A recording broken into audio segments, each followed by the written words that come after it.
Ned conduisit Chiron vers une étrange structure cubique au milieu de la forêt, et la présenta comme la salle de stockage magique d'Istas. Il expliqua que C était l'endroit où tous les matériaux pédagogiques de l'école étaient stockés, un système ultra-moderne capable de transporter automatiquement les objets vers la salle de classe demandée. Voyant Chiron peu impressionné, Ned se hâta de le rassurer en disant que l'intérieur le surprendrait. Une fois à l'intérieur, Ned révéla que C était un endroit précieux que les aînés avaient eu du mal à acquérir et à protéger des autres groupes. Chiron parut perplexe quant au but de leur visite, mais Ned se contenta de sourire malicieusement, et avoua qu'ils pouvaient utiliser tout ce qui s'y trouvait à leur guise. En entendant cela, Chiron demanda immédiatement avec inquiétude si cela ne violait pas les règles. Ned éluda la question ajoutant que la structure de l'endroit changerait chaque fois qu'un objet serait trouvé, le transformant en un labyrinthe imprévisible. Il affirma avec assurance que C était une cachette, une base secrète où personne ne pourrait les trouver. Finalement, Ned regarda directement Chiron, et souligna que C était un refuge spécialement pour lui, un endroit où il pourrait être seul sans être dérangé par qui que ce soit. Chiron fut complètement stupéfait par cette offre inattendue. Au lieu d'aller à l'entrepôt comme promis, Ned, tout guiré, conduisit Chiron vers un lieu qu'il appelait le laboratoire de recherche. Chiron fut extrêmement surpris en lisant l'inscription sur la plaque « Laboratoire de recherche en sciences psychiques surnaturelles ».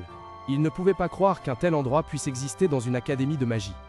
Voyant l'expression de Chiron, Ned devint encore plus excité, trouvant cet endroit très cool, et commença à énumérer leurs sujets de recherche, incluant les démons, les âmes, l'au-delà, les extraterrestres, et même l'enfer.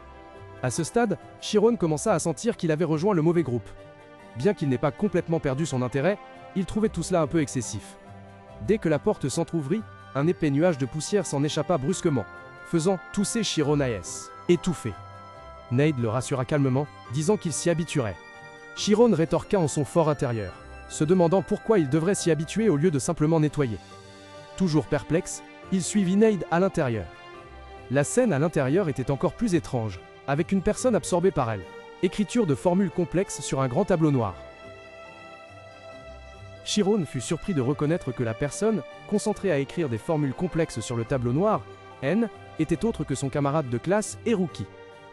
Voyant son air étonné, Ned expliqua qu'il n'avait pas pu le lui révéler auparavant parce que leur groupe de recherche était plutôt controversé et devait garder le secret sur ses membres. Chiron se demanda si Eruki s'intéressait aussi aux phénomènes surnaturels, mais Ned le nia immédiatement.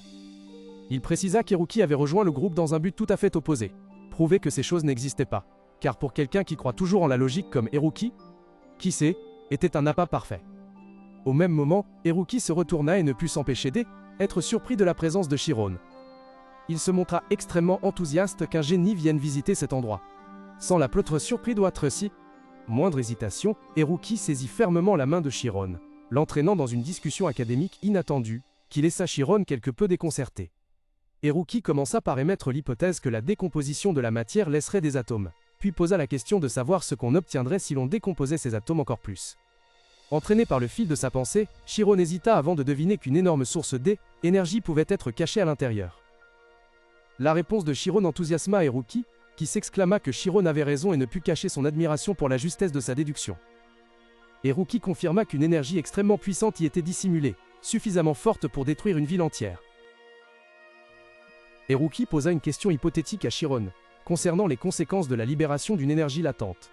Chiron manifesta immédiatement son inquiétude, se demandant si cela blesserait d'autres personnes. Eruki balaya ses préoccupations d'un revers de main, considérant cela comme une pensée inutile. Il se montra extrêmement enthousiaste à l'idée d'une immense source de pouvoir pouvant être exploitée. Choqué par l'attitude d'Eruki, Chiron lui demanda s'il était conscient de ce qu'il disait.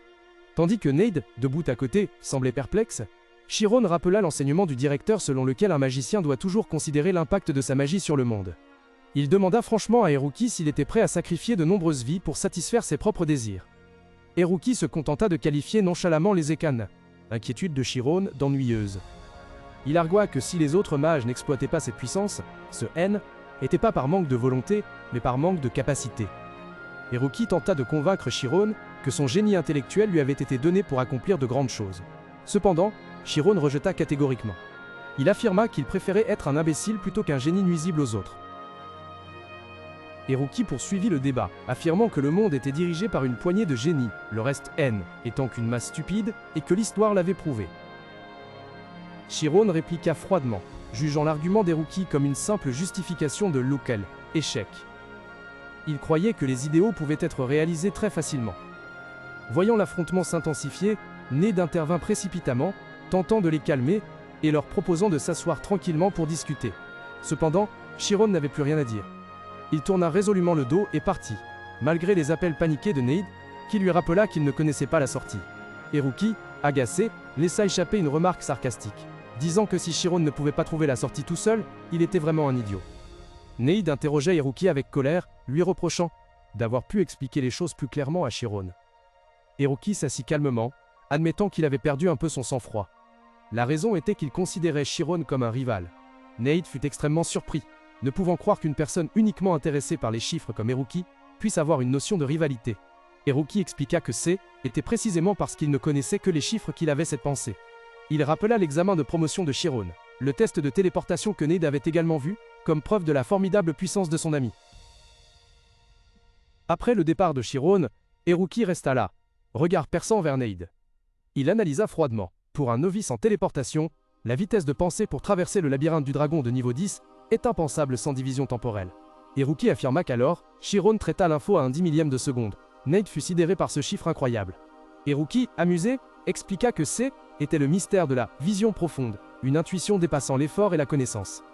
Il croyait qu'aucun calcul conscient ne pouvait égaler la vitesse de l'intuition. Le regard d'Haruki se posant ensuite sur Ned, posant une question implicite. Qu'adviendrait-il si Ned affrontait Chiron? Immédiatement, Ned comprit tout. Il réalisa qu'Haruki voulait un affrontement entre sa capacité de calcul et la vision profonde de Chiron. Haruki confirma, annonçant le casque Ariti, test du pistolet de vitesse pour le vérifier, tout en suivant du regard la silhouette lointaine de son adversaire qu'il venait de reconnaître.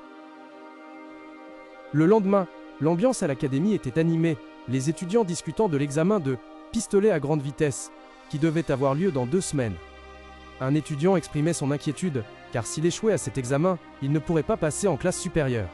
Cependant, l'attention se tourna rapidement vers Chiron, tout le monde étant curieux et attendant sa performance, car il était réputé pour ses excellentes compétences pratiques. Cet examen exigeait des étudiants qu'ils utilisent la magie active, un type de magie affectant des objets externes, pour toucher des cibles avec rapidité et grande précision à travers plusieurs manches. Cependant, c'était précisément le problème auquel Chiron était confronté.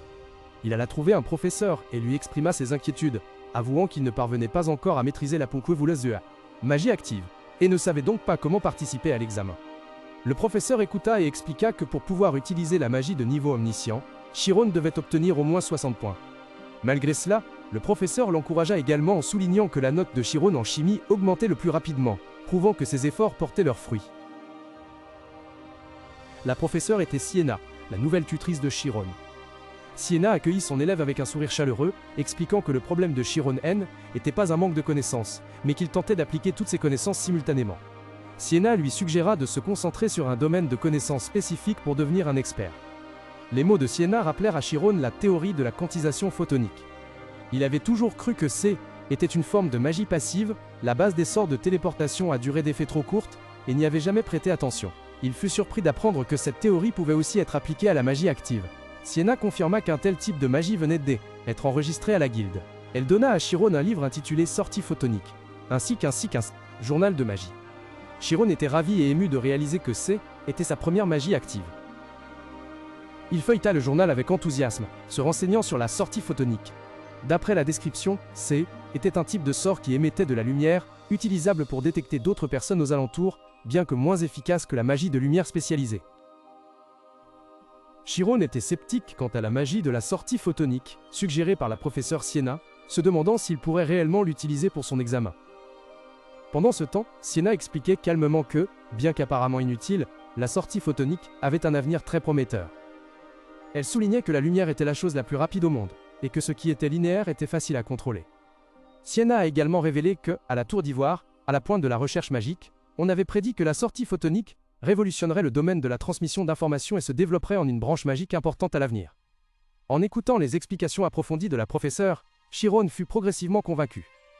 Il réalisa que maîtriser cette magie tôt serait un grand avantage, et décida de suivre son conseil. L'idée d'un nouveau domaine magique, plein de potentiel l'enthousiasmant. Cependant, au début de l'entraînement, rien ne fut facile. Chiron tenta d'activer la magie mais rien ne se produisit.